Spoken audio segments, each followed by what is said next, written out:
Hello, Bacho. Let's see this question. The question says the efficiency of an automobile engine increases by 5%. For an input heat of 1300 joule, how much more work does the engine produce? Option A 26 joule, option B 41 joule, option C 65 joule and option D 88 joule. तो हमारे पास एक heat engine था, उसको input में 1300 joule की energy provide की गई थी। तो वो हमें कुछ लेट्स सपोज डब्ल्यू जितना वर्क दे रहा था आउटपुट में। अब क्या किया है, कोई दूसरा इंजन लेके आए, उसको भी सेम 1300 जूल की इनपुट प्रोवाइड की जा रही है, ठीक है, हीट।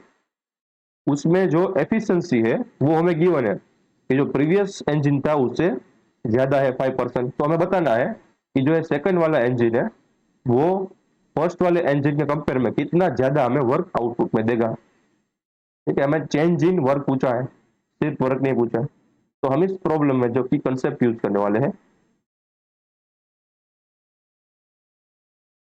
वो होगा equation of efficiency of engine. ठीक है, तो यहाँ पर लिख देता हूँ efficiency of engine, efficiency of heat engine. ठीक है, मोर स्पेसिफिकली हीट इंजन।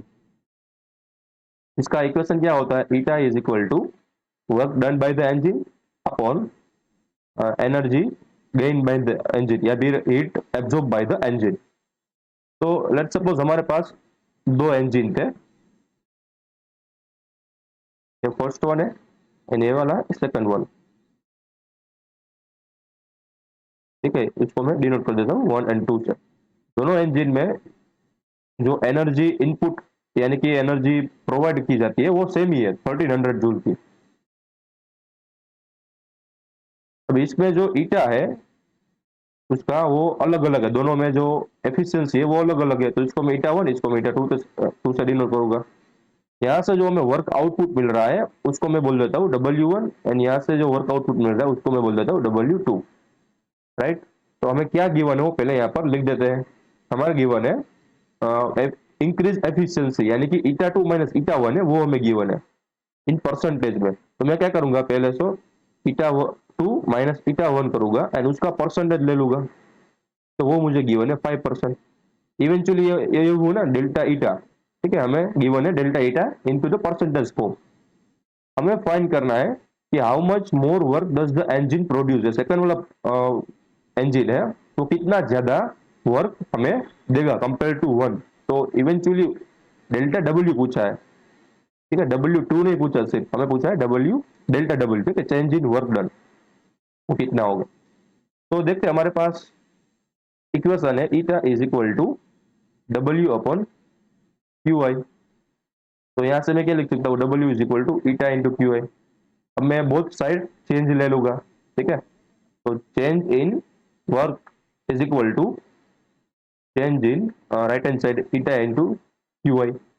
अब क्यू आई तो बहुत केस में सेम है तो उसका चेंज कितने आएगा, जीरो आएगा। ठीक है, ये आपको कैसे सोल्व करना है, जब आप डिफरेंशिएशन लेते हो तो उसका चेन रूल ही है, चेन रूल से आप ये लगा सकते हो। But delta Q I zero है। ठीक है, फिर भी हम यहाँ पर डिनोट कर देंगे। ठीक है, eta times delta Q I plus delta eta times Q I.